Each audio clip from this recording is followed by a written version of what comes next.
तो ये creator world किसका है? सर मैं हूँ। नाम प्लीज। राहुल मंत्री। Okay okay. राहुल, यहाँ पे आपने लिखा है digital marketing, boost your social media, join over,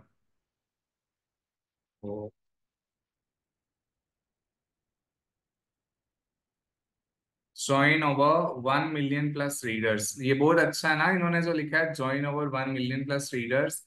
तो राहुल, ये अपने इतने अच्छे मैजिकल वर्ड्स यहाँ पे निकाल लिया है, join over 1 million plus reader. बस इसे थोड़ा सा फिर वो भी कर दो, क्या सर? हाईलाइट कर दो इसे ना, क्योंकि हम चाहेंगे लोगों का इस पर ध्यान जाए। Okay sir. ठीक है। Learn apply and succeed, grow online easily, very good. अच्छा है ये। और इनका ना वाइट कलर इस पे अच्छा नहीं लग रहा, ग्रे के ऊपर वाइट हाईलाइट नहीं हो पा रहा, है ना। तो इसका कलर थोड़ा बायना, और इसका थोड़ा देख लो, कुछ और रख लो। बाकी काफी अच्छा बनाया आपने। ठीक है। Yes.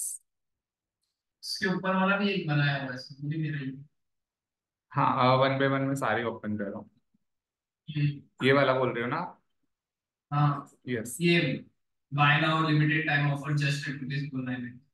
ओके ठीक है, ये भी अच्छा है, बट प्रेजेंटेशन वाइज ना मुझे ये ज्यादा अच्छा लगा। इस पे रीडेबिलिटी ज्यादा है, सिर्फ कलर्स वगैरह थोड़े चेंज करने हैं। डिजाइन वाइज ये अच्छा है, तो आप ट्राई करो, दोनों को मिला के कुछ बना सकते हो। तो ये वाले कलर्स अगर इस फॉर्मेट में इधर यूज हो रहे हैं तो अच्छी बात है। ठीक है। ठीक है सर। ठीक है, सो दिस इज, ये किसने बनाया है? ये श्रेया है शायद, राइट? हु इज दिस गाय? किसने रेडी किया ये? Yes sir. आपने किया है, okay Shreya. Digital marketing book, game changer book, simple language, big result. Our book having is like a personal coach, rated 1000 people। ठीक है, काफी अच्छा बनाया श्रेया आपने। और यहाँ पे ना आप इन स्टार्स को थोड़ा येलो कलर कर दो। ठीक है, तो वो काफी बेटर रहेगा। Okay sir. और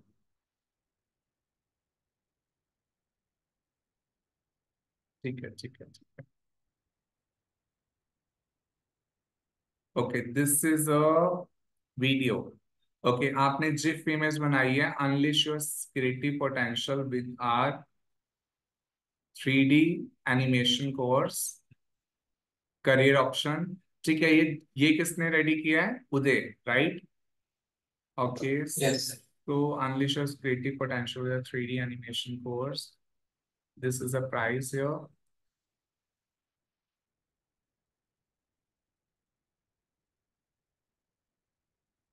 और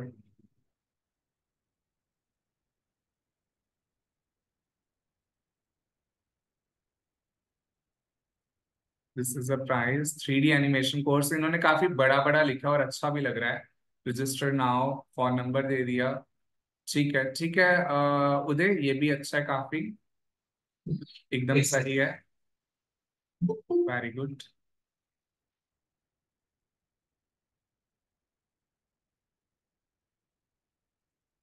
Okay, this is again Uday's seventh edition, Digital Marketing for Professionals by George P. All in one handbook, buy now. ठीक है, और ठीक है उदय, ये भी अच्छा है, बस थोड़ा ना इसमें कॉपी राइटिंग थोड़ी स्ट्रॉन्ग करने की कोशिश करो, कुछ ऐसे इन्फ्लुएंसिंग वर्ड फाइंड आउट करो। जैसे राहुल ने यहाँ पे लिखा ना 1 मिलियन प्लस यूजर्स, और सॉरी रीडर्स, ऐसा कुछ। श्रेया ने लिखा just like a personal coach, है ना, इस टाइप के कुछ ऐसे स्पेशल वर्ड्स एक को फाइंड आउट करो, सो दैट इन्फ्लुएंस ज्यादा अच्छा जनरेट हो, right? Okay sir. Okay sir. और ये किसने रेडी किया है?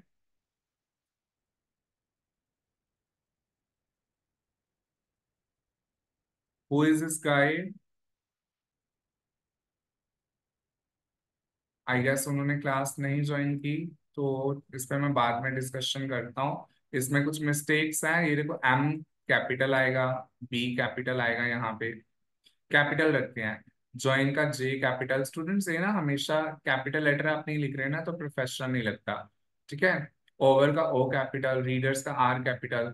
जब भी कोई सेंटेंस लिखते हो ना, हमेशा पहला लेटर कैपिटल लिखा करो।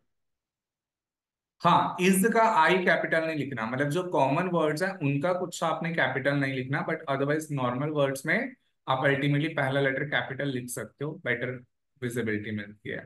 देख तो कैपिटल लेटर की मिस्टेक है, और थोड़ा यहाँ पे ना जैसे आप देख रहे हो आपने इसे ब्लर किया है, थोड़ी इसके अराउंड शेडो दी है, तो शेडो इतनी अच्छी लग नहीं रही। इसे नॉर्मल लिखो, पर इसमें से जो हाईलाइटिंग पार्ट रहेगा सिर्फ उस हाईलाइटिंग पार्ट को आप शेडो दे सकते हो, जैसे 1000 रीडर्स। सर आपने स्क्रीन शेयर किया है, शो नहीं हो रही। यस, स्क्रीन तो शेयर, ये एक सेकंड में देखता हूँ। ओहो हो, नहीं स्क्रीन, स्क्रीन मैंने काफी टाइम से शेयर नहीं की, इतना टाइम हो गया। नहीं सर, एक्चुअली मैंने अभी ज्वाइन किया ना, मुझे लगा शायद मुझे नहीं दिख रही है। नहीं, आपने शेयर ही नहीं की सर स्क्रीन। ओके, मैं कब से चेक कर रहा हूँ आपकी स्क्रीन पे मिस्टेक्स निकाल रहा हूँ, ये देखो। ओके, ये अभी मैंने सब जो चेक किया ना अल्टीमेटली, तो मैंने इसी के ऊपर लिख के ही बताया था आप सबको। चलो, तो ये अब जिसका भी है थोड़ा प्लीज इसे सही कर लो, कैपिटल लेटर्स प्लस जैसे 1000 रीडर्स है, सिर्फ इसे हाईलाइट करो, जॉइन ओवर को साथ में हाईलाइट करने की जरूरत नहीं है, ठीक है? बिकॉज हम चाहेंगे ना लोगों का ध्यान जाए 1000 रीडर्स की तरफ, इसलिए। राइट, तो ये चीज थोड़ी प्लीज अपनी इम्प्रोवाइज करो। Then we have this person who is, ये किसने बनाया है? A digital marketing board technique for producing ideas, knowledge learning, impacting, creative thinking. है तो ठीक, कंटेंट तो सही लिखा है, बस इसमें ना थोड़ा सा वो है, हाईलाइटिंग इफेक्ट कम है। हु इज दिस गाय? ये शायद उन्हीं का है जिन्होंने पिछला भेजा। हाँ जी, ओके, जाकिरा।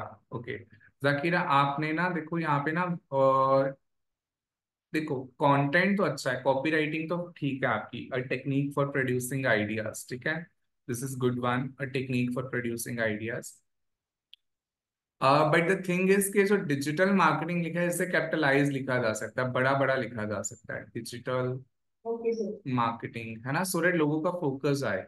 और D capital, M capital, B का, बुक का बी कैपिटल, टेक्निक का टी कैपिटल, टी का पी कैपिटल। इसका कलर बहुत लाइट है, क्रिएटिव थिंकिंग का, इसे थोड़ा चेंज कर लो, ठीक है? बिग सेल भी वो काफी लाइट है, तो कलर्स वगैरह और थोड़ा ग्राफिक प्रिंसिपल्स आपके अभी सही नहीं है इसमें, इसे आप थोड़ा सही कर लो, ठीक है? Okay sir.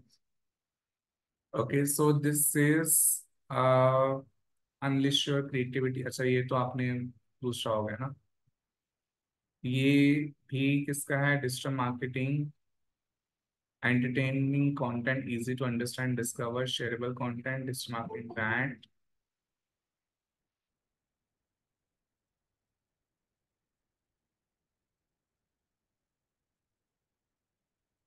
Who is this guy जिन्होंने क्रिएटिव रेडी किया है? Sir Neha Chaudhary. Neha, okay. Neha, creative का कंटेंट तो ठीक है, easy to understand, entertaining content, discover, shareable content, ठीक है।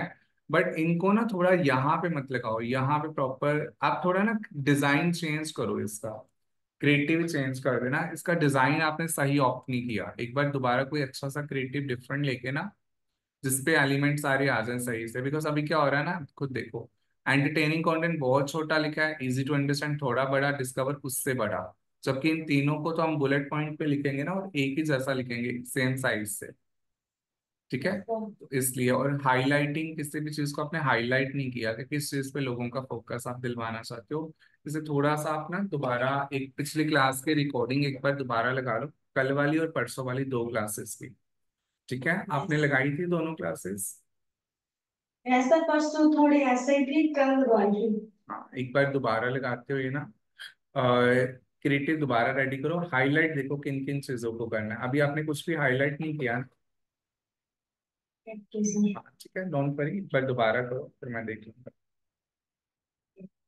ये स्टूडेंट्स, अब मैं ना क्रिएटिव पूरे चेक करूंगा, पेन पेपर वाला नहीं चेक कर सकता। Struggling to keep up with digital trends, discover the weapon of thousand of successful. ये जिस भी स्टूडेंट ने लिखा है बहुत अच्छा लिखा हुआ है, ठीक है, एक्चुअल में बहुत इन्फ्लुएंसिंग है, पर इसमें प्रॉब्लम है डिजाइन, डिजाइनिंग इशू है यहाँ पे, मैं बताता हूँ कैसे चेंज करना है। कौन है स्टूडेंट जिन्होंने रेडी किया है? Yes everyone, who is the student जिन्होंने क्रिएट किया है?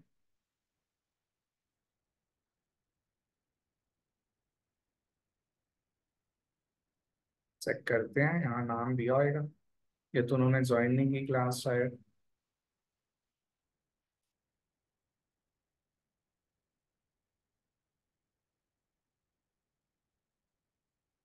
पलक, ओके पलक लगता है एब्सेंट है। तो स्टूडेंट्स आप देख रहे हो ये अल्टीमेटली काफी कंटेंट तो बहुत अच्छा लिखा है। Struggling to keep up with digital trends, discover weapon of thousands of successful marketer. तो लिखा अच्छा है, बहुत ही इन्फ्लुएंसिंग है। डिजाइन वाइज चीजें सही नहीं है, जैसे फॉर एग्जांपल डिजिटल ट्रेंड का फॉन्ट चेंज करना चाहिए, इसे बड़ा करना चाहिए, एस का एस कैपिटल करना है, राइट, स्मॉल लेटर्स नहीं लिखने ना। कीप का के कैपिटल रखा जा सकता है, नहीं कीप का कुछ भी कैपिटल नहीं रखना, सिर्फ स्ट्रगलिंग का एस कैपिटल रखना है। डिस्कवर का डी कैपिटल रखना है। तो क्रिएटिव और कलर्स थोड़े चेंज कर दो, यहाँ पे भी रेडी टू सक्सीड है ना, इसे थोड़ा आप हाईलाइट कर दो पीछे से। तो क्रिएटिव के कलर थोड़े चेंज कर दो, क्रिएटिव कोई डिफरेंट यूज कर लो, अदरवाइज बनाया अच्छा। ओके, कलरिंग वगैरह का थोड़ा इशू है, बाकी सब चीजें फिर भी सही है, बाकी तो लिखा तो बहुत अच्छा।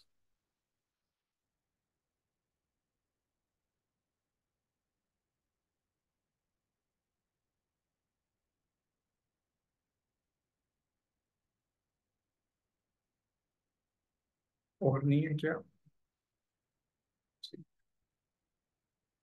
ओके, और मेरे को यहाँ पे ना शो नहीं हो रहे। ठीक है। सो अभी ना आप लोग, अगर कोई स्टूडेंट है जिसका क्रिएटिव रह गया तो वो बता सकता है, मैं चेक कर देता हूँ, ठीक है। बट मेरे को यहाँ पे इतने शो कर रहा है। तो students I hope this is clear. आप लोग अपने इस चीज की प्रैक्टिस को थोड़ा कंटिन्यू रखो, इसे स्टॉप मत करना। ये बहुत जरूरी है, इसे एज इट इज अभी कंटिन्यू रखना है। तभी क्या होता है ना, कोई चीज जब आप सीखते हो ना, थोड़ी सी सीखते हो तो वो चीज ना आ जाती है। बट अगर उसकी प्रैक्टिस छोड़ दो तो वो बड़ी जल्दी भूल भी जाती है, इसलिए थोड़ा ना इसे रेगुलरिटी में प्रैक्टिस करना शुरू कर दो आप लोग, राइट। आज हम अब नेक्स्ट टॉपिक पे काम करते हैं। काफी दिन से हम क्रिएटिव रेडी कर रहे हैं और आपकी मुझे काफी स्किल्स पॉलिश्ड भी दिख रही हैं आप, ठीक है। सो आप क्रिएटिव रेडी कर रहे हो ना अभी, अल्टीमेटली पहले से काफी बेटर, और काफी डिजाइन वाइज भी, कॉपी राइटिंग वाइज भी अच्छा क्रिएट कर रहे हो। डे वन याद है जब आपने फर्स्ट एंड कैनवा यूज किया था, उस समय कैसा था, राइट। अभी इम्प्रूवमेंट्स की तो अभी भी बहुत ज्यादा जरूरत है। ओके, वो फिर मैं आपको थोड़ी थोड़ी ना समय समय के साथ साथ असाइनमेंट्स प्रोवाइड करता जाऊंगा, ठीक है, साथ में छोटी छोटी गलती बताता जाऊंगा।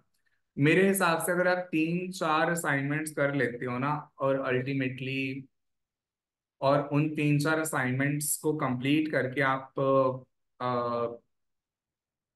3-4 असाइनमेंट पे डिस्कशन करते रहते हो, जैसे मेरे को चेक करवाते रहते हो, मैं छोटी छोटी गलती बता दूंगा, उन्हीं गलती को इम्प्रोवाइज करते 3 या 4 असाइनमेंट्स के बाद आप काफी ज्यादा अच्छा और प्रोफेशनल क्रिएटिव रेडी करना सीख जाओगे। और एक मैं पता है क्यों बोल रहा हूँ क्रिएटिव रेडी करने के लिए आपको बार बार, नो डाउट आपको फेसबुक एड सीखना प्रोफेशनली कैसे लगाते हैं उसके लिए जरूरी है, पर एक और बहुत इंपॉर्टेंट रीजन है। जब आप ये वाली क्लास लगाओगे ना, उसके बाद आप थोड़ा सा अपना फ्रीलांसिंग स्टार्ट कर सकते हो बाद में, थोड़ा सा डिजिटल मार्केटिंग से अर्निंग करना स्टार्ट कर सकते हो, ठीक है। ऐसा नहीं कि सिर्फ नॉलेज देके मैं छोड़ दूंगा आपको, आपको इतना काबिल बना के भेजूंगा कि आप अपने लेवल पे, स्मॉल लेवल पे ही सारे अल्टीमेटली अपने क्लाइंट्स वगैरह लेके काम कर सकते हो। और उस काम में ये क्रिएटिव वाले काम की सबसे ज्यादा importance, this is a reason कि ये चीज आप सबको करनी चाहिए, राइट। ठीक है, अब क्रिएटिव वर्क के बाद ना आगे हमने जो अभी करना है, ठीक है, बेसिकली हम क्या कर रहे थे, हमने क्रिएटिव्स रेडी कर लिए, ठीक है। क्रिएटिव्स के बाद अभी हमने क्या करना है, फेसबुक और इंस्टाग्राम एड्स के बारे में देखना, Facebook ads, Facebook ads and Instagram ads आप कैसे लगाओगे, प्रोफेशनली कैसे लगाओगे, वो चीज अभी हमने स्टडी करनी है, राइट। सेकंड स्टेप हमारा ये है। बट ना इस सेकंड स्टेप पे मूव ऑन करने से पहले एक चीज है, मुझे एक अलग टॉपिक आप सबके साथ डिस्कस करना है, एक different topic, and that topic is domain and hosting. ये क्या होता है, आपको कुछ ना बेसिक कॉन्सेप्ट है, छोटे छोटे कॉन्सेप्ट जिनके बारे में पहले पता होना जरूरी है, ठीक है। इंस्टेंटली फेसबुक ऐड में तो अभी इसका कोई रोल नहीं है, बट अदरवाइज डिजिटल मार्केटिंग के अंदर आप जो आगे काम सीखोगे ना, उसमें इन टॉपिक्स की नॉलेज होनी बहुत जरूरी है। ये क्लास हमारी थोड़ी सी पीछे रह गई थी, इस कारण से अल्टीमेटली मैं डिस्कस कर नहीं पाया। तो इसलिए मैं सोच रहा हूँ आज पहले मैं इसको डिस्कस कर लूँ, बिकॉज आई डोंट विश के टॉपिक बेसिक नॉलेज भी आपको इस चीज से रिलेटेड अगर नहीं होगी तो प्रॉब्लम हो जाएगी। ओके, इसलिए डोमेन होस्टिंग के बारे में पहले आज इंपॉर्टेंट डिस्कशन करनी है। तो अब टॉपिक हमारा ये है कि आप ऑनलाइन बिजनेस सेटअप करने के लिए क्या क्या प्री रिक्विसाइट्स हैं। Okay, this is prerequisites. Prerequisites का मतलब क्या हो जाता है, ऐसी कौन सी जरूरतें होती हैं जिससे अल्टीमेटली आप कोई भी बिजनेस ऑनलाइन स्टार्ट कर सकते हो। प्री रिक्विसाइट्स फॉर ऑनलाइन बिजनेस, कि किसी भी बिजनेस को ऑनलाइन जब आप स्टार्ट करना चाहते हो इंटरनेट पे, क्या पहली जरूरतें हैं जो आपको पहले सेटिस्फाई करनी है। तो पहली जो जरूरत है ना हमारे पास, वो है एक डोमेन की, एक होस्टिंग की, एक वेबसाइट की, एक सीएमएस की, एक एसएसएल की। ठीक है, ये मैंने 5 चीजें यहाँ पे लिख दी जैसे। ओके, और इन 5 के बारे में आपको पहले पता होना बहुत जरूरी है। तो हम बात कर रहे हैं इसमें ऑनलाइन बिजनेस की। ऑनलाइन मतलब इंटरनेट। तो पहले तो हमें ना ये देखना पड़ेगा ये इंटरनेट एक्चुअल में है क्या। देखो स्टूडेंट्स, आप प्लीज अपने साथ साथ नोट्स बना लेना, ये लेक्चर बहुत इंपॉर्टेंट है। आज बहुत नई चीजें आपको बता रहा हूँ जो अल्टीमेटली ना, जब भी आप किसी क्लाइंट से कम्युनिकेट करते हो या कोई इंटरव्यू देते हो ना, ये बेसिक नॉलेज सबसे पहले चेक की जाएगी, सबसे पहले। उसके बाद डिजिटल मार्केटिंग के मेन टॉपिक्स की बात की जाएगी, इससे स्टार्टिंग इससे होगी। Right, okay. तो अब सबसे पहले इंटरनेट की बात करें। इंटरनेट क्या है, एक वर्चुअल वर्ल्ड है। This is virtual world. Virtual world का मतलब क्या हो जाता है, इट्स लाइक जैसे हमारे पास यहाँ पे फिजिकल दुनिया है ना हमारी, जिसपे जो हमारी धरती है, अर्थ है, ये एक फिजिकल वर्ल्ड है जिसमें हम रह रहे हैं। हमारे घर हैं, हमारे अराउंड खाने पीने की चीजें हैं, नेचर है, पेड़ पौधे हैं, सड़क है, गाड़ी है, टेबल है, चेयर है। ठीक है, सबसे इंपॉर्टेंट चीज मोबाइल फोन है। राइट, तो ये सब चीजें फिजिकल वर्ल्ड का पार्ट है। सेम इसके ही पैरेलल एक वर्चुअल वर्ल्ड है, और उस वर्चुअल वर्ल्ड पे एक दुनिया है इंटरनेट की। ओके, और इस वर्चुअल वर्ल्ड का भी ना इंटरनेट का एक पार्ट क्या है, WWW। पूरा इंटरनेट नहीं, इंटरनेट का एक छोटा सा हिस्सा क्या है, WWW। WWW की फुल फॉर्म क्या है, world wide web. World wide web, ये एक नेटवर्क है। वेब मीन्स क्या हो गया, एक नेटवर्क। जैसे आप मकड़ी का जाला नहीं देखते, एक नेटवर्क बना होता है प्रॉपर, वैसे ही एक नेटवर्क है। किस चीज का नेटवर्क है, ये वेबसाइट्स का नेटवर्क है। जितनी भी वेबसाइट्स दुनिया में बन रही है ना, उनका एक प्रॉपर नेटवर्क बनता जा रहा है। हर एक वेबसाइट दूसरी वेबसाइट के साथ अटैच है, और अगर एक वेबसाइट दूसरी से अटैच है, दूसरी तीसरी से, तो एक नेट बन जाएगा ना, एक वेब बन जाएगा। और ये वेब पूरी दुनिया में फैला हुआ है, इसलिए वर्ल्ड वाइड वेब, WWW।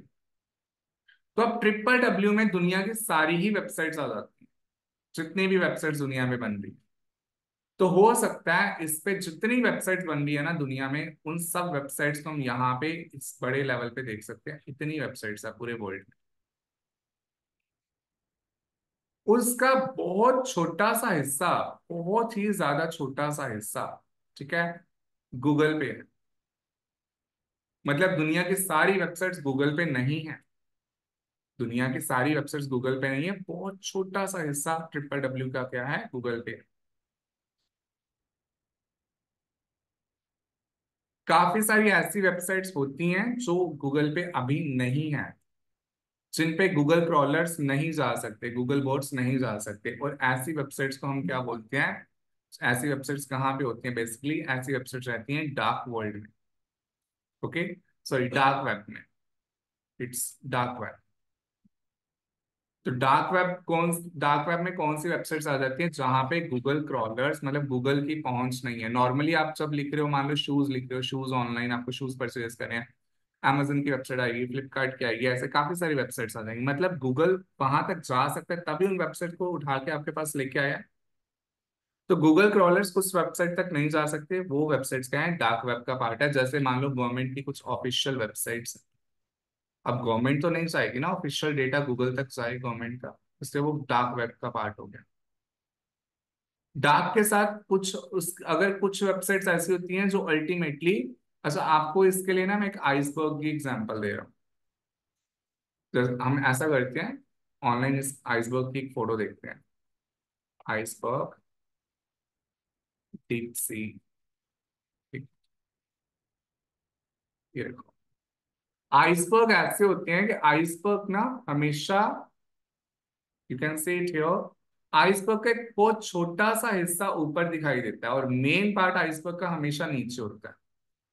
जो मेन हिस्सा होता है आइसबर्ग का, बहुत स्मॉल पार्ट आइसबर्ग का ऊपर दिखाई देता है। सेम ऐसे जितनी वेबसाइट्स ऑन इस समय दुनिया में है ना, वो जस्ट आइसबर्ग का छोटा सा हिस्सा है। उसमें से जो वेबसाइट्स अल्टीमेटली गूगल क्रॉल कर सकता है, मैक्सिमम वेबसाइट्स तो ऐसी हैं जिनको गूगल कभी क्रॉल ही नहीं कर सकता, गूगल कभी वहां तक पहुंच ही नहीं सकता। ठीक है, तो ये वाली वेबसाइट्स होगी डार्क वेब का पार्ट।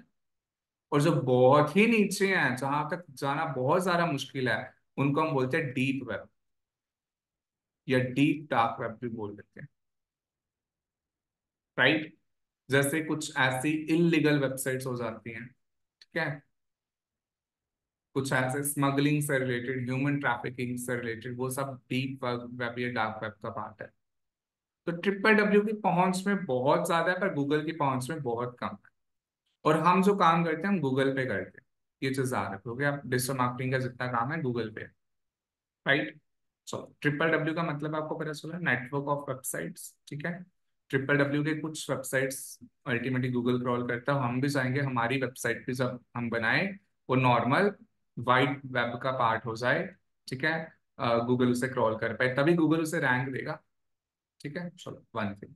ओके, इंटरनेट पता चल गया, ट्रिपल डब्ल्यू पता चल गया। अब हम जरा देखते हैं होस्टिंग। देखो, हमें अपने क्लाइंट के लिए, जब आपको कोई क्लाइंट मिल रहा है, आपको कोई अपना बिजनेस ऑनलाइन करना है, आपको सबसे पहले क्रिएट करनी होती है वेबसाइट। वेबसाइट बनी है दो वर्ड से, वेब प्लस साइट, इन दो वर्ड से मिलके। साइट मतलब a place of business. Site means a place of business, जिससे हम इन शॉर्ट हिंदी में बोल सकते हैं दुकान। वेब मीन्स इंटरनेट, तो इट मीन्स आपकी इंटरनेट की दुनिया में जो दुकान बन रही है, उससे हम क्या बोलते हैं, वेबसाइट। वेबसाइट पे होता क्या, आपके प्रोडक्ट्स, आपके सर्विसेज की सारी इंफॉर्मेशन ही तो लिखी रहती है। प्रोडक्ट्स की इंफॉर्मेशन, सर्विसेज की information, that is a website. Right? So website means your दुकान, your shop on the internet. अब अगर हम अपने फिजिकल वर्ल्ड की बात करें, जहां हम रह रहे हैं, वहां पे कोई भी दुकान लगाने से पहले, कोई शॉप इस्टेब्लिश करने से पहले, हमें क्या चाहिए? सबसे पहले पहले हमें चाहिए जमीन, प्लेस। अगर जमीन नहीं होगी तो क्या हम अल्टीमेटली अपनी वेबसाइट बना सकते हैं? नो। जमीन तो सबसे पहले चाहिए। उसके बाद एक नाम चाहिए जो हम अपनी दुकान का रखते हैं। और फिर एक लॉक भी चाहिए। रात को जब घर से, दुकान से घर जाएंगे तो ताला लगा के जाएंगे ना, खुला तो नहीं छोड़ देंगे वेबसाइट, अपनी दुकान को। वैसे सेम वर्चुअल वर्ल्ड में जब आपको अपनी वेबसाइट मतलब अपनी दुकान लगानी है, आपको क्या क्या चाहिए? सबसे पहले आपको होस्टिंग चाहिए।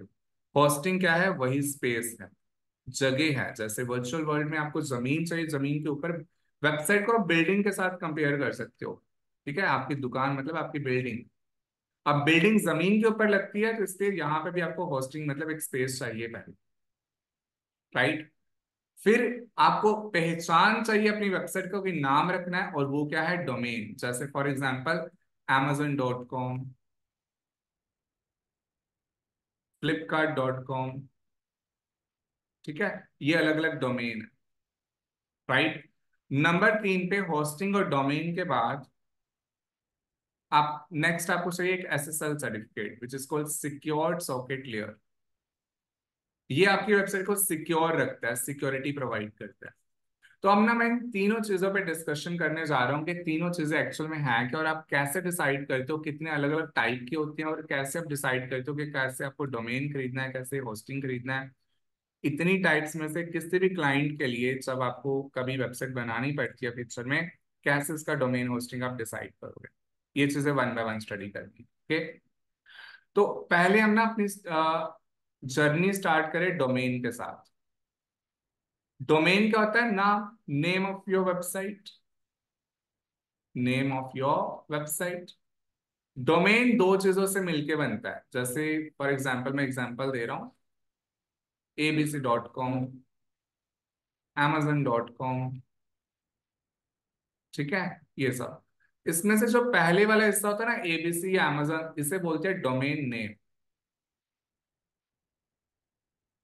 और जो पीछे लगा रहता है .com, .co, .in, .org, इससे हम बोलते हैं TLD extension.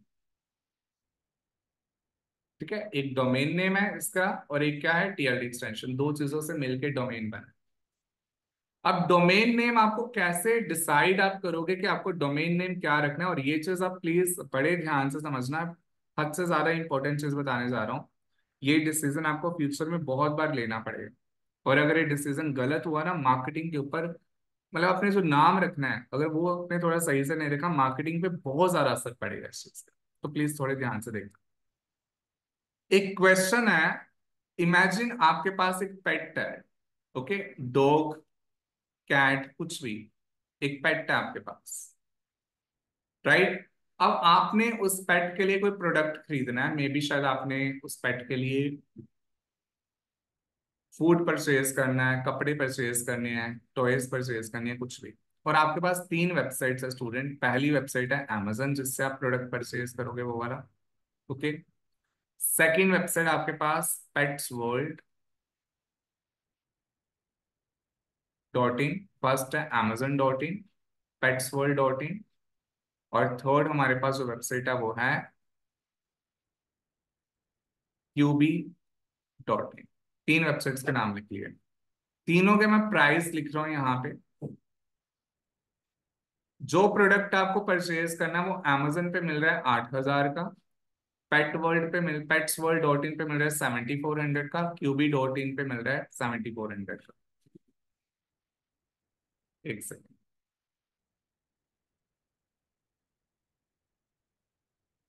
Okay, no problem उदय। अभी आप प्लीज इस सिचुएशन को अंडरस्टैंड करो।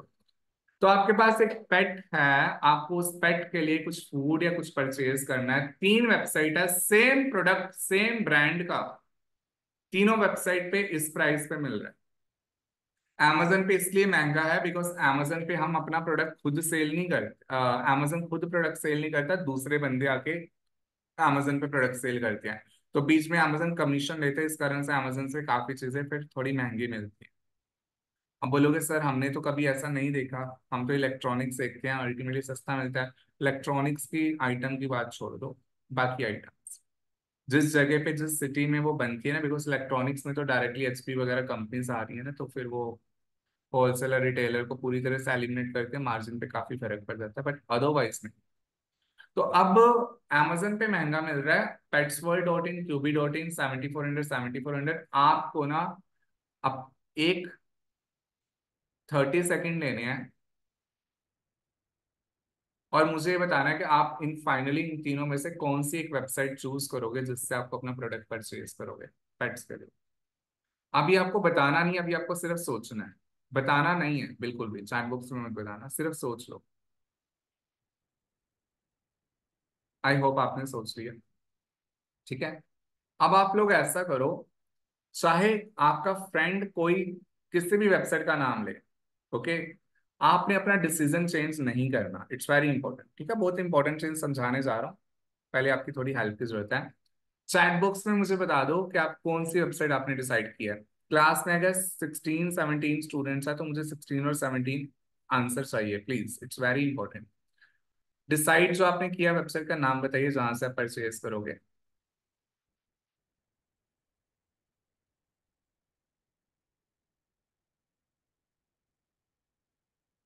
थोड़ा फास्ट, अभी सिर्फ 3 स्टूडेंट के मैसेजेस आए हैं, जल्दी जल्दी करो जितना जल्दी हो सकता है।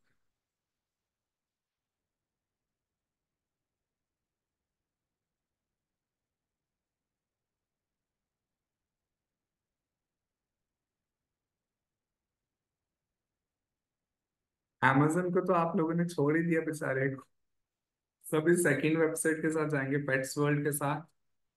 अभी एक भी मैसेज मुझे Amazon का नहीं मिला या क्यूबी का नहीं मिला।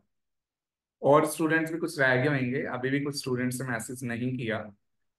अच्छा, जो मैसेज नहीं कर रहा है इसका तो मतलब क्लियर है, उसने क्लास लगा के छोड़ दिया, वो अटेंड नहीं कर रहा है ना।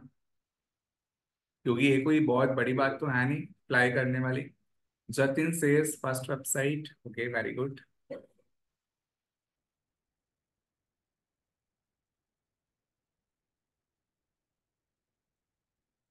फर्स्ट मैसेज फर्स्ट वेबसाइट वाले भी 2-3 स्टूडेंट्स हैं।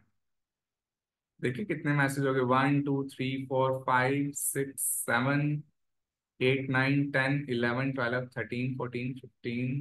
अच्छा हो गया ऑलमोस्ट। एक ही स्टूडेंट रह गया जिसने मैसेज नहीं किया। कौन है वो स्टूडेंट? चलो ओके, नेहा गरेवाल, ओके। नेहा बहुत लेट मैसेज किया आपने। चलो ठीक है। अब स्टूडेंट्स, अब मेरे से ना मुझे और कुछ क्वेश्चन आप लोगों से पूछने हैं। आपने QB.in वेबसाइट से क्यों नहीं सिलेक्ट किया? एक सिंगल स्टूडेंट ने इस वेबसाइट का नाम नहीं लिया, QB.in। वाई? कोई भी स्टूडेंट माइक ऑन करके बता सकता है, चैट बॉक्स में बता सकता है, come on everyone, why not? Sir QB.com से हमें उसके नाम से ही पता चल रहा है कि वो एग्जैक्ट किस चीज के लिए, मतलब कि वहाँ पे प्रोडक्ट क्या है या कौन सी सर्विस है। जैसे पेट्स वर्ड से हमें डायरेक्ट पता चल रहा है कि वहाँ पे पेट्स के रिगार्डिंग हमें चीजें जो हमें चाहिए वो एग्जैक्ट मिल जाएगा। ठीक है, वेरी गुड। और अब अगला क्वेश्चन, amazon वेबसाइट का नाम आप सब जानते हो, इतनी फेमस, दुनिया की वर्ल्ड फेमस वेबसाइट है। फिर ज्यादातर स्टूडेंट ने सेकंड वेबसाइट जिन्होंने सिलेक्ट किया, क्यों किया आपने? फर्स्ट क्यों नहीं सिलेक्ट किया amazon? आप लोगों ने बोला प्राइस ज्यादा है। वेरी गुड, ठीक है। आपने क्यूबी का नाम कभी नहीं सुना, ठीक है? क्यूबी का नाम कभी नहीं सुना, इसलिए आपने क्यूबी को रिजेक्ट कर दिया। नाम तो आपने कभी पेट्स वर्ल्ड का भी नहीं सुना। सिर्फ वहाँ पे पेट्स से हमें पता चल रहा है ना कि वो पेट्स के लिए ही है चीज, ओके, इसलिए।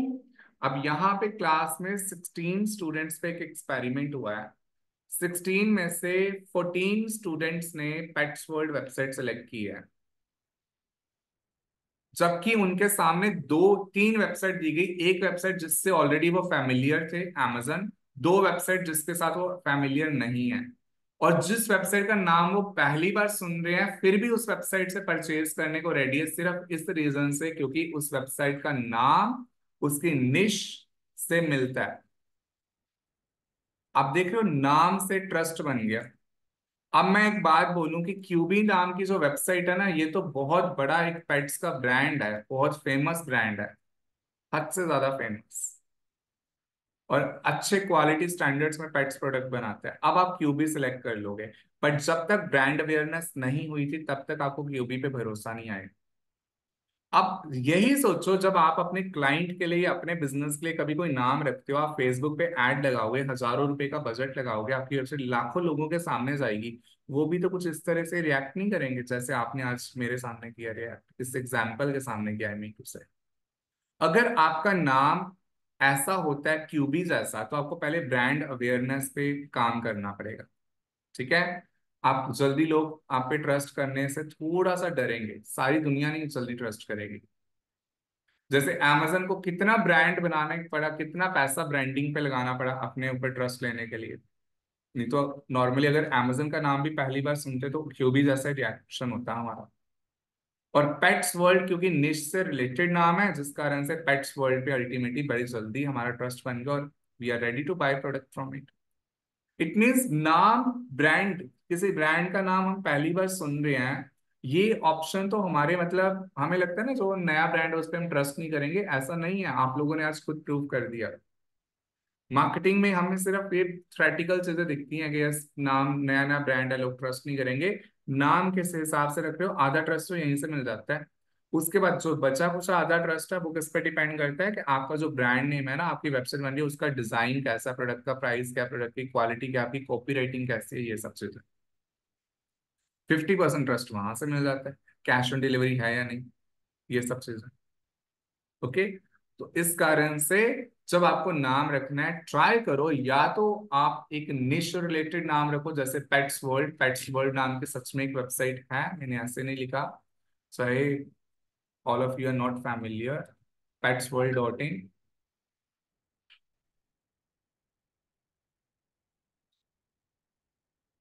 ये देखिए, काफी अच्छी वेबसाइट है petsworld.in, right?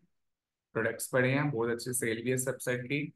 dupattabazaar.com, another website, सिर्फ और सिर्फ दुपट्टास के ऊपर बनाई गई वेबसाइट है। ठीक है, यहाँ पे हम जैसे ब्राइडल दुपट्टास के ऊपर क्लिक करते हैं, and here you can see the bridal dupattas, right, dupattabazaar.com, very beautiful website, right. So इस तरह से लोग अपना निश, निश क्या होता है, जिस चीज में आपकी वेबसाइट डील करती है ना, वो चीज को हम बोलते हैं निश। तो अपनी निश को अपनी वेबसाइट में, अब वेबसाइट के नाम में यूज करके ना ट्रस्ट एलिमेंट क्रिएट कर सकते हैं। बट अगर आपको लग रहा है कि आपको अपना ब्रांड रजिस्टर किया हुआ है, आपने भी अपने नाम का कोई ब्रांड लॉन्च करना है, जैसे नाइकी हो गया, एडिडास हो गया, ऐसा, तो कोई प्रॉब्लम नहीं है, वो नाम रख लो, बस उसमें थोड़ा ब्रांडिंग पे भी साथ में फोकस करना पड़ेगा, पैसा जल्दी, मतलब अगर इंस्टेंट सेल चाहिए तो ऐसे नाम रख लो, पेट्स वर्ल्ड दुपट्टा बाजार। और अगर आपको इंस्टेंट सेल नहीं चाहिए, ब्रांड बनाना है, तो फिर ब्रांडिंग के ऊपर भी पैसा लगाना पड़ेगा, थोड़ा सेल आने में टाइम लगेगा। ओके, तो this is very important. Second हमारे पास आ जाता है टीएलडी एक्सटेंशन। ये जो पीछे लगा रहता है ना .com .in, इसे बोलते हैं टीएलडी, टीएलडी एक्सटेंशन। टीएलडी का फुल फॉर्म होती है top level domain. TLD means top level domain. I guess इस स्टूडेंट का मैसेज आया। Okay, yes Renu. अभी जैसे यहाँ पे तो हमने सिर्फ पैड्स के लिए मुझे सिंगल चॉइस थी हमारे पास। जैसे किसी ने वन से ज्यादा उसकी मतलब कि जैसे प्रोडक्ट्स हो या कुछ हो, उस पे अगर उसको बनवाना हो, उनके नाम जैसे हमने रखना हो, तो हम चॉइस के अकॉर्डिंग कैसे उसे रख सकते हैं? बताता हूँ। देखो स्टूडेंट्स, रेनू का क्वेश्चन ये है कि यहाँ तो ठीक है, पेट्स के ऊपर प्रोडक्ट बना, वेबसाइट बनानी थी, इसलिए हमने पेट्स वर्ल्ड नाम रख लिया। अगर किसी वेबसाइट के किसी क्लाइंट के पास ऐसा नहीं है कि वो किसी एक सर्टेन निश के ऊपर, किसी एक सर्टेन टॉपिक के ऊपर ही वेबसाइट बनाना चाहता है, उसके पास काफी अलग अलग वैरायटी ऑफ प्रोडक्ट्स हैं, तो फिर वो क्या करेगा? ओके, तो नाम कैसा होना चाहिए? देखो, चाहे वैरायटी ऑफ प्रोडक्ट्स भी हो ना, फिर भी कोई ना कोई निश तो हमेशा होती है, कोई ना कोई सर्टेन टॉपिक तो आपको मिल ही जाता है। मान लो अगर मेरे को सिर्फ शूज पे वेबसाइट बनानी है, मैं शूज मार्केट नाम रख सकता हूँ। मुझे टी शर्ट पे बनानी है, टी शर्ट मार्ट नाम रख सकता हूँ। बट अगर मुझे सारी ही क्लोथिंग इंडस्ट्री के ऊपर बनानी है, तो मैं फैशन बाजार रख सकता हूँ, है ना। तो कुछ ना कुछ निश तो आपको मिल ही जाएगी हमेशा। बट आप सोचो अगर दुनिया के सारे ही प्रोडक्ट एक वेबसाइट पे आ जाएं, तो अब सोचने वाली बात है, जो बंदा दुनिया के सारे ही प्रोडक्ट एक ही वेबसाइट में डालने को रेडी है, उसके बाद फिर ब्रांड, वो तो जो मर्जी नाम रख ले, बिकॉज वो पर्सन इतना अमीर होएगा कि ब्रांडिंग के लिए पैसा भी उसके पास बहुत सारा रहेगा, वो तो फिर अमेजन ही खड़ा कर रहा है। Okay, got it Renu? Yes sir. ठीक है। So then we have TLD extension. Okay, this is TLD extension. TLD stands for top level domain, right. ये जो पीछे लगे रहते हैं ना .com .in, इनको बोलते हैं, ये ना 4 टाइप के टीएलडी एक्सटेंशन होते हैं स्टूडेंट्स। पहला हमारे पास हो जाता है generic TLD extension. Okay, second हमारे पास हो जाता है जेनेरिक के बाद country specific TL, reserve TLD extension. Third हो जाता है कंट्री स्पेसिफिक टीएलडी एक्सटेंशन, या कंट्री कोड भी बोल सकते हो। और फाइनली लास्ट हमारे पास हो जाता है mixture, mixed, mixed TLD extension. Generic TLD extensions वो होती हैं जिनका कोई भी पर्सन अपनी वेबसाइट का नाम रखते समय, डोमेन नेम रखते समय यूज कर सकता है। जैसे for example .com, .com, com मतलब कॉमर्स, मतलब जो वेबसाइट भी कॉमर्स में इंगेज है वो इसका यूज कर सकती है। और सोचने वाली बात है, दुनिया की ऑलमोस्ट सारी ही वेबसाइट्स, मतलब मैक्सिमम वेबसाइट कॉमर्स में इंगेज होती है। कॉमर्स का मतलब क्या होता है? Sale and purchase of goods and services, मतलब कोई भी प्रोडक्ट या कोई भी सर्विस जिसे आप सेल परचेज करें, वो कॉमर्स है। तो इस कारण से ऑलमोस्ट हर एक वेबसाइट कोई ना कोई बिजनेस तो कर रही होती है, कुछ ना कुछ ऑफर कर रही होती है, इस कारण से .com इतना ज्यादा पॉपुलर हो गया कि सबने यूज करना शुरू कर दिया। .org, इसका मतलब होता है ऑर्गेनाइजेशन, मतलब जैसे कोई मान लो एनजीओ की वेबसाइट है, जरूरी नहीं है स्पेसिफिकली सिर्फ एनजीओ यूज करे, बिकॉज इट जेनरिक है ना, कोई भी यूज कर सकता है। बट ज्यादातर देखा गया कोई सोसाइटी की वेबसाइट है, कोई एनजीओ की वेबसाइट है, कोई मंदिर गुरुद्वारा की वेबसाइट है, .org यूज किया जा सकता है। .co, .co मतलब कंपनी, मतलब कोई कंपनी है अगर आपकी, चाहे वो रजिस्टर्ड हो चाहे नहीं भी है रजिस्टर्ड, ठीक है, तो भी आप अल्टीमेटली .co का यूज कर सकते हो। ये कुछ जेनेरिक टीएलडी एक्सटेंशन है जिनका कोई भी यूज कर सकता है, कोई रिस्ट्रिक्शन नहीं है, आप तीनों में से जो मर्जी चूज कर। रिजर्व्ड वो है जिनका हर कोई यूज नहीं कर सकता, जैसे .gov।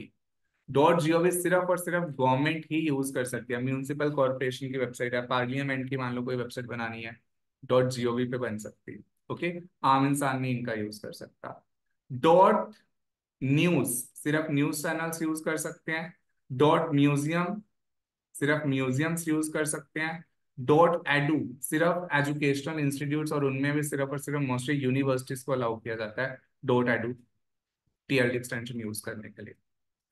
कंट्री स्पेसिफिक, कंट्री के हिसाब से भी हम नाम रख सकते हैं, जैसे फॉर एग्जांपल .इन। .इन सिर्फ और सिर्फ इंडिया के लिए, मतलब आपकी वेबसाइट इंडिया में बनी है ये रिप्रेजेंट करता है .इन के बिजनेस इंडिया में।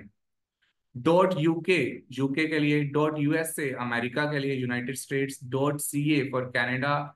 .pk for Pakistan. .cn for China.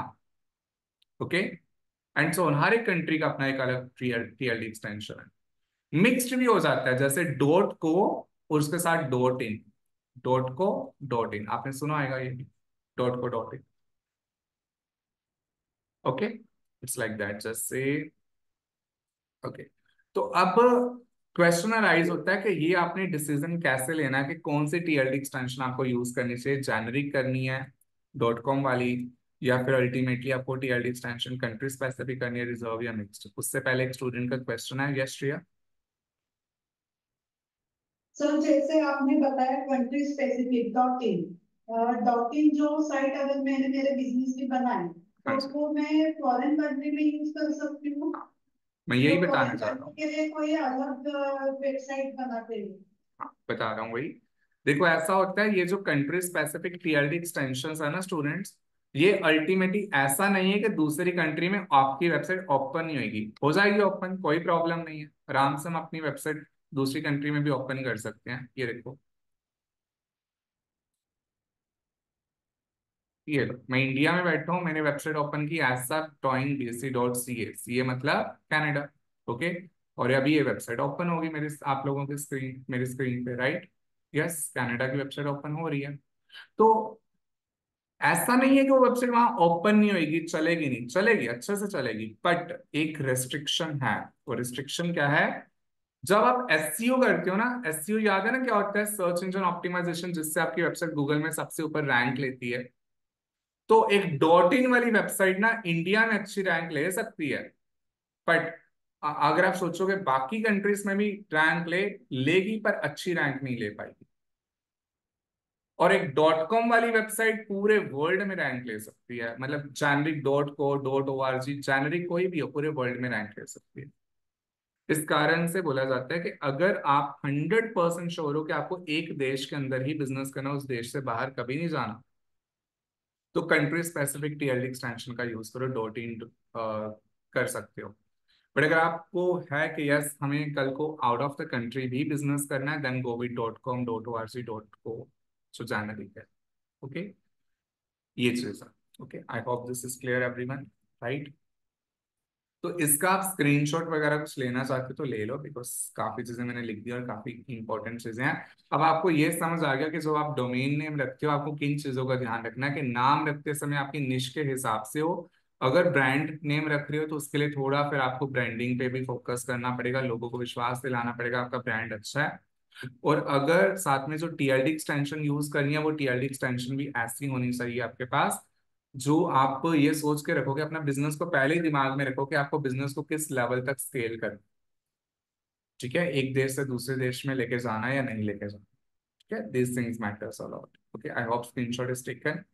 तो ये था ऑल अबाउट द डोमेन। अब हम बात करते हैं जरा होस्टिंग के ऊपर। अगर डोमेन के अंदर किसी के कोई क्वेश्चन है, जो अभी मैंने अभी तक जितना भी समझाया, you people can raise a hand, come on everyone, to have some questions. No questions are there? Okay, no problem.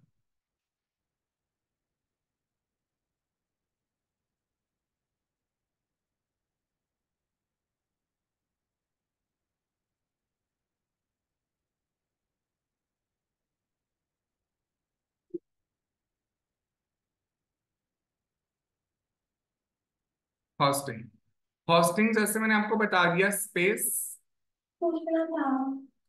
Okay, yes space, who is this? Renu. बोलिए। मतलब जैसे डोमेन की बात करें, अब डोमेन में मतलब कि अलग अलग वेबसाइट बना सकते हैं हम, तो सिर्फ एक ही वेबसाइट बनेगी? एक डोमेन पे एक ही वेबसाइट बनती है। हाँ हाँ, एक और काम किया जा सकता है। हम एक डोमेन के आगे सब डोमेन बना सकते हैं, वो फ्री में बन जाते हैं, उस पे एक्स्ट्रा बनाई जा सकती है वेबसाइट जनरली, पर एक डोमेन पे एक ही वेबसाइट बनती है। बिकॉज हर एक बिजनेस का एक ही नाम हो सकता है ना, right, this is a reason. Okay, hosting जैसे मैंने बताया था, स्पेस। अब स्टूडेंट स्पेस क्या, स्टोरेज या स्पेस को भी हम बोल सकते हैं होस्टिंग। ओके, जैसे आप देखो, आपका मोबाइल फोन है, मोबाइल फोन के अंदर भी तो एक स्टोरेज होती है ना, तभी तो मोबाइल फोन में डेटा स्टोर हो पाता है। आपके पास जो मेमोरी कार्ड आपके मोबाइल फोन में आ रहा है, एक्सटर्नल कार्ड, एक्सटर्नल मेमोरी या फिर एक्सटर्नल स्टोरेज, उसके साथ इंटरनल स्टोरेज आपको जो मिलती है अपने मोबाइल फोन में, अगर ये दोनों स्टोरेज ना हो, मेमोरी कार्ड और इंटरनल स्टोरेज, क्या आप अपने मोबाइल में कुछ भी रख पाओगे ना? वो सिर्फ फोन कर पाओगे, दैट्स इट। इवन मैसेजेस भी रिसीव नहीं हो पाएंगे, बिकॉज मैसेज को भी तो स्टोरेज चाहिए ना, स्पेस चाहिए स्टोर होने के लिए, राइट। कॉन्टेक्ट नंबर तक सेव नहीं कर पाओगे, फोटो सेव करना तो बहुत बड़ी बात हो जाएगी फिर। तो इसी तरह आपकी वेबसाइट पे क्या होता है, वेबसाइट पे भी तो यही होता है, टेक्स्ट होता है, इमेजेस होती हैं, वीडियोस होती हैं, है ना। तो वेबसाइट भी तो कंटेंट और डेटा के थ्रू ही बनी है। तो जिस कारण से उस वेबसाइट को भी कुछ स्टोरेज चाहिए, उस डेटा को भी तो कुछ स्टोरेज चाहिए। आपकी वेबसाइट अलग अलग वेब पेजेस से मिलके बनती है, वो वेब पेजेस अल्टीमेटली कंटेंट से मिलके बनते हैं, राइट। तो वो उसको भी थोड़ी सी स्पेस चाहिए, स्टोरेज चाहिए स्टोर होने के लिए, और वो स्टोरेज को हम क्या बोलते हैं, होस्टिंग। तो ये कुछ इस तरह से काम करती है, मैं आपको यहाँ पे ड्रॉ करके दिखाता हूँ। लेट इट बी, आपकी वेबसाइट पे एक पर्सन आया,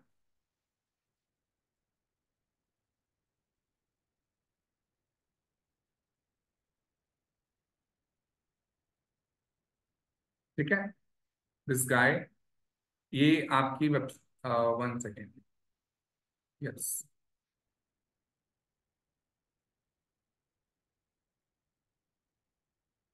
सॉरी कुछ टैबलेट में प्रॉब्लम आ गई थी। ओके, तो एक पर्सन आपकी वेबसाइट को ओपन कर रहा है। कैसे ओपन करेगा? अपने कंप्यूटर, लैपटॉप या फिर मोबाइल से आपकी वेबसाइट को ओपन। और इससे वेबसाइट ओपन करने के लिए साथ में क्या चाहिए? इंटरनेट, इंटरनेट कनेक्शन तो चाहिए ना। और आपके लैपटॉप या कंप्यूटर में कोई मेरे को स्टूडेंट बता सकता है ऐसा कौन सा सॉफ्टवेयर होता है जो इंटरनेट यूज करने में हेल्प करता है? उस सॉफ्टवेयर का नाम, दैट इज कॉल्ड ब्राउजर। आपके मोबाइल में भी है browsers, Google Chrome browser, UC browser, opera mini, Firefox, Mozilla, ये सारे ब्राउजर्स ही तो हैं। इन्हीं के थ्रू हम वेबसाइट ओपन करते हैं ना। पहले ब्राउजर आप करते थे, पहले डायरेक्टली कोई वेबसाइट ओपन कर लेते, पहले ब्राउजर। तो ब्राउजर पे जाके आपने, यस, ब्राउजर पे जाके आपने यहाँ पे लिख लिया www.abc.com, मान लो आपको एबीसी की वेबसाइट ओपन करनी। अब ब्राउजर क्या करेगा, एक abc.com की ना जो सर्वर है, सर्वर क्या होता है? जहां से आपने होस्टिंग परचेज करके रखी है ना, वहां से आपको एक सर्वर मिलता है। तो ब्राउजर इस abc.com की होस्टिंग का जो सर्वर है उससे कनेक्ट हो जाएगा, उसके साथ एक कनेक्शन स्टैब्लिश करेगा, और इस कनेक्शन के थ्रू इस ब्राउजर रिक्वेस्ट करेगा कि इस वेबसाइट का जो भी डेटा है ना, जो भी इस पे इमेजेस है, टेक्स्ट है, कलर्स हैं, वीडियोस हैं, ठीक है, कोडिंग है, वो सारी मुझे शेयर कर दो। और सर्वर अब उसे वन बाय वन सेंड करना शुरू कर देगा ब्राउजर को, और ब्राउजर वो सारी इंफॉर्मेशन साथ साथ क्या करेगा, डाउनलोड करेगा, ठीक है। डाउनलोड करके अगले प्रोसेस को बोलते हैं रेंडरिंग। रेंडरिंग मतलब उनको एक सर्टेन ऑर्डर में यहाँ पे डिस्प्ले करेगा, राइट, एक सर्टेन ऑर्डर में यहाँ पे डिस्प्ले करेगा। वन सेकेंड स्टूडेंट्स, आप लोगों को मेरी वॉइस वगैरह सुनाई दे रही है क्लास? सर अभी ब्रेक हुई थी, पहले सुनाई दे रही थी। एक सेकेंड, आई एम सॉरी, यहाँ ना लाइट चली गई अचानक से, कुछ इश्यू हो गया। मुझे देखने दो कि इंटरनेट सही से काम कर रहा है नहीं कर रहा।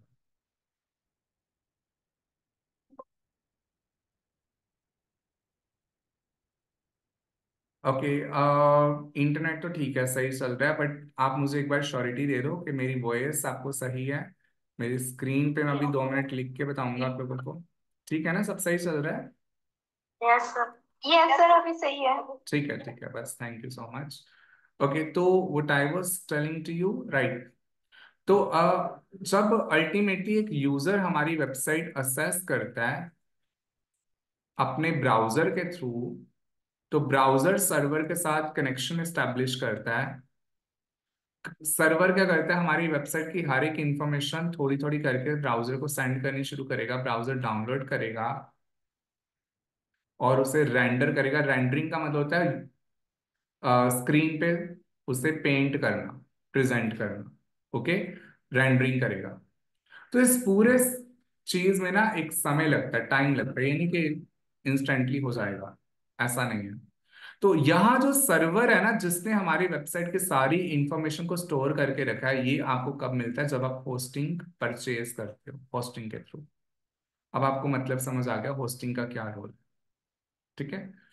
और जो होस्टिंग है ना, इसकी भी अलग अलग टाइप्स होती हैं, और अभी हमने क्या करना है, वन बाय वन सारी टाइप्स को डिस्कस करना है, और फिर फाइनल डिसीजन लेना है कि हम एक्चुअल में कितनी अलग अलग टाइप की होस्टिंग होती है, और आपको कौन सी परचेज करनी चाहिए hosting finally, right. Types of hosting.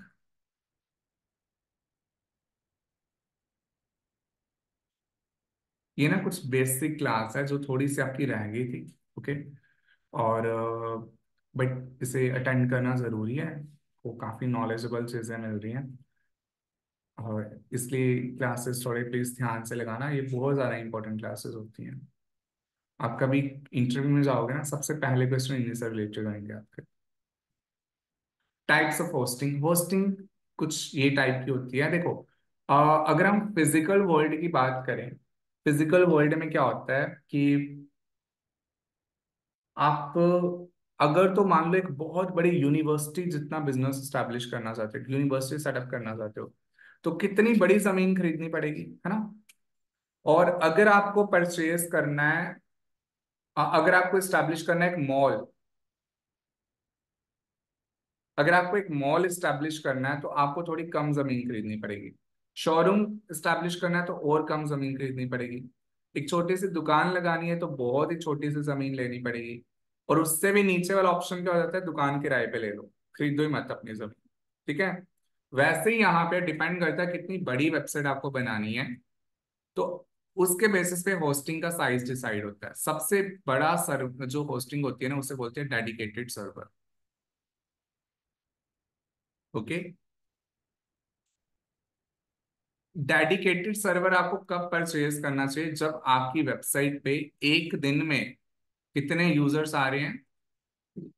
एक दिन में 5 लाख से ज्यादा यूजर आ रहे हैं। एक ही दिन में आपकी वेबसाइट पे 5 लाख से ज्यादा लोग आ रहे हैं, डेडिकेटेड सर्वर परचेज कर सकते हो। या फिर आपने बहुत ही बड़ी वेबसाइट बनानी है, बहुत बड़ी वेबसाइट, तो डेडिकेटेड सर्वर। यूजर बहुत ज्यादा है या साइज वेबसाइट का बहुत बड़ा है। नंबर 2 पे उससे छोटा हो जाता है VPS, that is virtual private server. ये तब अगर आपकी वेबसाइट पे 1 लाख से लेके 5 लाख तक लोग आ रहे हैं, और आपको एक बड़ी वेबसाइट बनानी है, बिग वेबसाइट। नंबर 3 पे आपके पास आ जाता है क्लाउड सर्वर। क्लाउड सर्वर आप कब परचेज करते हो? जब आपकी वेबसाइट पे 5,000 से लेके एक दिन में, यूजर्स पर डे लिख देता हूं मैं पे, 5,000 से लेके 1 लाख के बीच में यूजर आ रहे हैं एक ही दिन में, तो आप क्लाउड के साथ चल सकते हो। और finally shared, last, shared hosting आप कब परचेज करते हो? जब आपकी वेबसाइट पे 0 से लेके 5,000 के बीच में एक ही दिन में यूजर आ रहे हैं, और आपको एक स्मॉल लेवल की वेबसाइट बना, बिग या स्मॉल दोनों के लिए। शेयर्ड फाइनली होता पता क्या, वही किराए वाला सिस्टम है। ठीक है। शेयर्ड इज समथिंग लाइक किराए वाला सिस्टम। एक second, I guess there is somebody who is trying to join the class. No. तो जैसे आप ये मान सकते हो कि हम एक बिल्डिंग के अंदर फ्लैट किराए पे ले रहे हैं, या फिर एक स्पेस है, काफी सारी कमर्शियल स्पेस है कॉम्प्लेक्स के अंदर, हर एक ने एक एक रूम ले लिया, रेंट पे किराए पे ले लिया, तो इट मीन्स हम क्या कर रहे हैं, शेयर्ड होस्टिंग कर रहे हैं, जिसमें रिसोर्सेज क्या आएंगे, शेयर हो रहे हैं, रिसोर्सेज शेयर हो रहे हैं, रिसोर्सेज वो नहीं है कि फाइनल नहीं है रिसोर्सेज। ओके, पार्किंग शेयर हो रही है, और वॉशरूम शायद शेयर हो रहा है, लॉबी शेयर हो रही है, सिटिंग प्लेस में भी शेयर हो रहा है ऐसे। बट होस्टिंग के अंदर क्या शेयर होता है, ये आपको इस एग्जांपल से समझ आ जाएगा।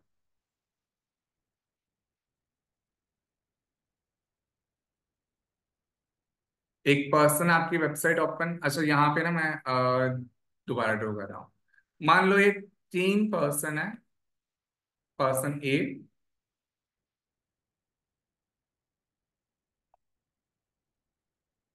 Person B and person C. ठीक है, तीनों अपने लैपटॉप के ऊपर अलग अलग वेबसाइट्स ओपन कर रहे हैं। इसने फर्स्ट वेबसाइट ओपन की, इसने सेकंड वेबसाइट ओपन की, इसने थर्ड वेबसाइट ओपन की। इसने सुबह 8:01 पे फर्स्ट वेबसाइट ओपन की, और ये बैठा है मुंबई में, लेट इट बी मुंबई। इसने 8:02 पे वेबसाइट ओपन की, ये कोई और वेबसाइट है, सेम वेबसाइट ओपन नहीं की, सेकंड वेबसाइट ओपन की, और ये बैठा लेट इट बी जम्मू में। इसने 8:03 पे वेबसाइट ओपन की and he is sitting in the Punjab.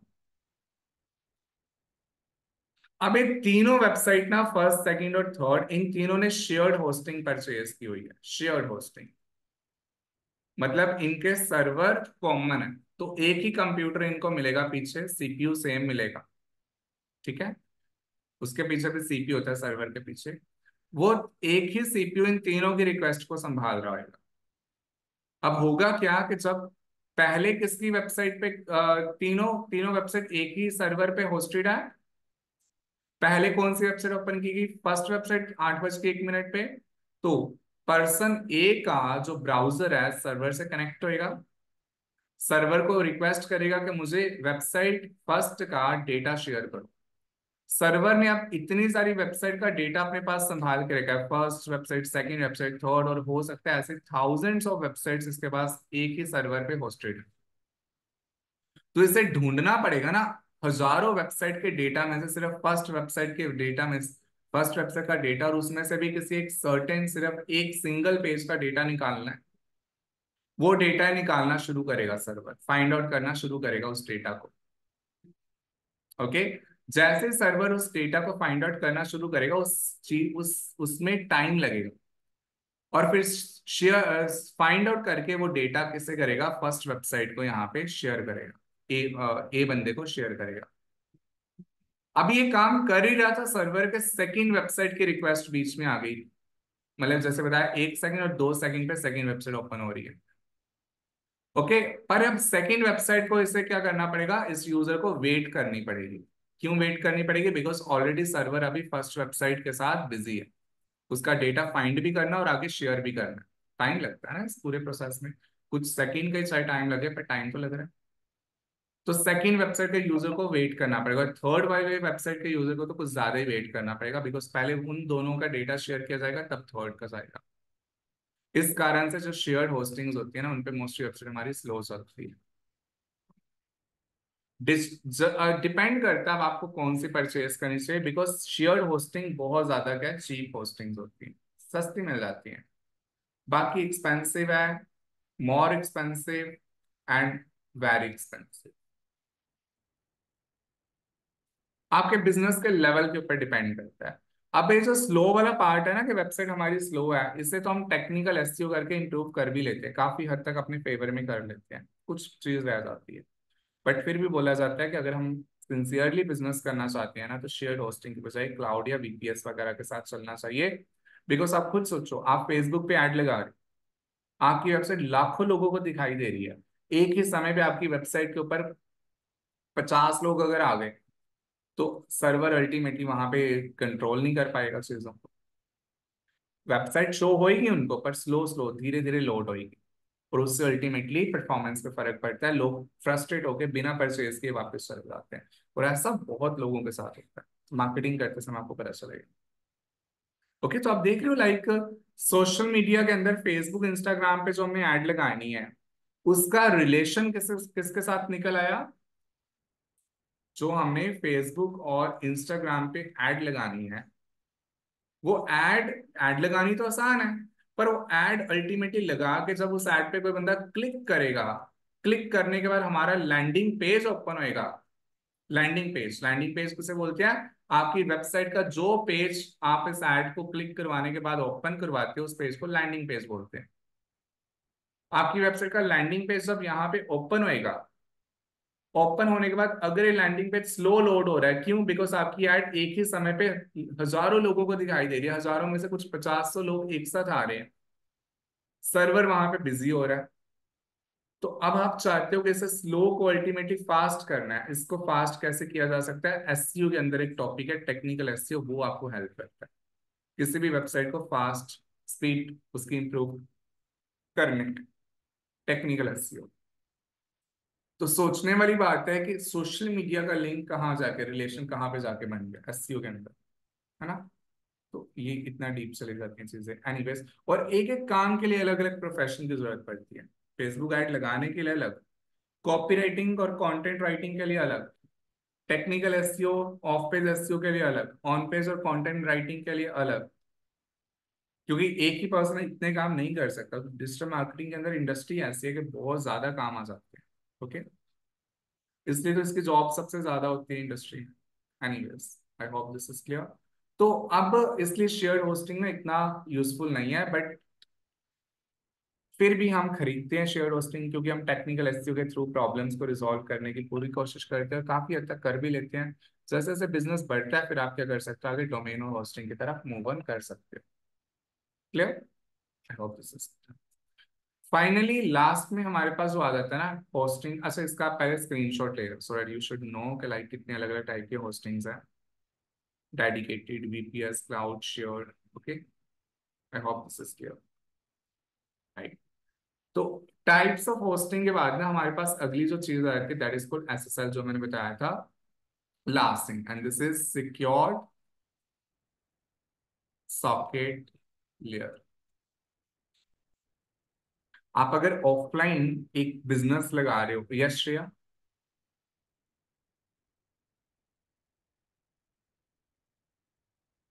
Shreya your hand is raised, I guess आप बोल रहे हो बट हमें वॉइस नहीं आ रही। बाकी सब स्टूडेंट्स को आ रही है वॉइस श्रेया की।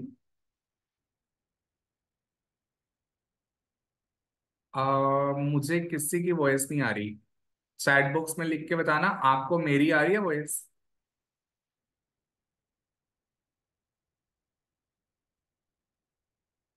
मेरी आवाज कम आ रही है, यस यस यस।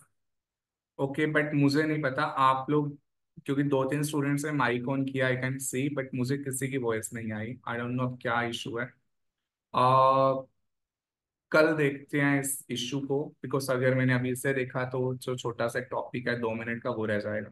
ओके, तो SSL stands for secured socket layer. देखो ये ना अल्टीमेटली एक लॉकिंग का काम करता है, आपकी वेबसाइट के डेटा को सिक्योर्ड रखता है। जैसे आप कई बार देखोगे अल्टीमेटली कोई भी वेबसाइट हम यहाँ पे जैसे ओपन करते हैं, ये वाली, अब अगर मैं इसका यूआरएल कॉपी कर रहा हूँ ना, इसका डोमेन कॉपी कर रहा हूँ और कॉपी करके अल्टीमेटली से मैं कहीं पेस्ट करता हूँ, इससे मैं ओपन पेस्ट, श्रेया मैं आपका क्वेश्चन ना कल ले रहा हूँ, या आप चैट बॉक्स में लिख दो, because I don't know what exactly the issue is. ये पेस्ट क्या आप देख रहे हो, यहाँ पे लिखा है HTTPS, यूआरएल मैंने कॉपी करके पेस्ट किया, एस लिखा है। ये दो टाइप के यूआरएल्स होते हैं, एक HTTP और एक HTTPS। एस का मतलब है कि आपकी वेबसाइट सिक्योर्ड है, आपके पास SSL सर्टिफिकेट है। एस का मतलब ये होता है। Okay, S means SSL certificate है। ठीक है श्रेया, कल पूछ लेना, कहीं लिख लो नहीं तो आप भूल जाओगे फिर। ठीक है, अपना क्वेश्चन। तो एस मीन्स आपके पास SSL सर्टिफिकेट है। अब SSL सर्टिफिकेट करता क्या है, बहुत सिंपल है। जब स्टूडेंट यहाँ पे एक यूजर आपकी वेबसाइट ओपन करता है ना, अब यूजर बैठा है मुंबई में मान लो, आपका सर्वर है लेट इट बी, यूजर बैठा लेट इट बी पंजाब में, क्योंकि ज्यादातर सर्वर्स मुंबई और बेंगलुरु में होते हैं, वहीं पे कंपनीज अपने सर्वर स्टैब्लिश करते हैं, मुंबई में सर्वर है। तो अब यूजर जब रिक्वेस्ट कर रहा है ब्राउजर डेटा का और सर्वर उसे शेयर कर रहा है डेटा, तो ये डेटा यहाँ आने में ना जैसे आ रहा होगा, देखो डेटा भी तो चल के आ रहा है ना, चाहे बहुत जल्दी आ रहा था बड़ी स्पीड से, पर आ तो रहे, ट्रेवल तो कर रहा है डिस्टेंस। रास्ते में ये हैक हो सकता है, कोई हैकर इस डेटा को अगर चुरा ले, हैकर को तो सब पता चल जाएगा हमारी वेबसाइट पे किस क्या क्या इंफॉर्मेशन पड़ी हुई है। हो सकता हो ये यूजर क्या करो अपने अकाउंट पे सारा लॉगिन करे, इसका नाम, पर्सनल डिटेल, इसका फोन नंबर सारा हैकर के पास चला गया, तो बहुत बुरी बात है। तो इसका एक रास्ता है, इसका रास्ता है कि जब डेटा यहाँ से सर्वर से निकल के ब्राउजर की तरफ शेयर होता है ना, उस समय सर्वर शेयर करने से पहले इस डेटा की क्या कर देगा, इंक्रिप्शन। इंक्रिप्शन क्या होता है, ये होता है इंक्रिप्शन। मान लो मुझे चाहिए पेन, आप लोगों से मैं बोल रहा हूं, मैं ये नहीं बोल रहा मैं मुझे पेन चाहिए, मैं आपको बोल रहा हूँ मुझे QFO दे दो,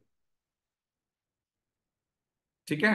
मैं बोल रहा हूँ मुझे पेन की बजाय, मैं ये नहीं बोल रहा मैं पेन मुझे चाहिए पेन, बट मैं बोल रहा हूँ मुझे QFO दे दो। तो बताओ नोटबुक के लिए मैं क्या बोलूंगा, बता सकते हो आप लोग? चाहिए मुझे पेन, बट मैं बोल रहा हूँ मुझे QFO दे दो। अब नोटबुक को मैं कैसे बोलूंगा? I hope you understood, decode कर लिया होगा शायद। पी को मैंने लिख लिया +1, पी के बाद क्या आता है Q, ई के बाद क्या आता है F, एन के बाद क्या आता है O, राइट, QFO। तो एक कोड हो गया ना, मैंने इंक्रिप्ट, इसे बोलते हैं इंक्रिप्शन, मैंने इसे इंक्रिप्ट कर दिया। अब ये कोड मुझे पता है या फिर आपको पता है? इट मीन्स कल को अगर आप मेरे पास यहाँ पे बैठे हुए, मैं बोलूंगा QFO दो, आप इंस्टेंटली मेरे को पेन उठा के दे दोगे। बाकी स्टूडेंट सोचेंगे जो मतलब क्लास नहीं लगाते, उसे पता नहीं QFO क्या होता है, ये क्या मांग रहे हैं सर, इसने पेन क्यों दिया, है ना? क्योंकि उसके पीछे का कोड सिर्फ मुझे पता और आपको पता है। मैंने +1 +1 किया और आप QFO को -1 -1 कर दोगे, Q से -1 करोगे P, F से -1 करोगे E और O। ऐसे सेम ना, ये तो बड़ी आसान सी कोडिंग होगी इंक्रिप्शन, बट ये जो सर्वर करता है ना बहुत हाई लेवल की इंक्रिप्शन करता है, और इसे डीकोड सिर्फ ब्राउजर कर सकता है और कोई नहीं कर सकता। तो अगर हैकर बीच में उठा भी लेता है डेटा, तो भी उसे कुछ समझ नहीं आएगा, बिकॉज वो सेम मैसेज कोडेड डेटा होगा।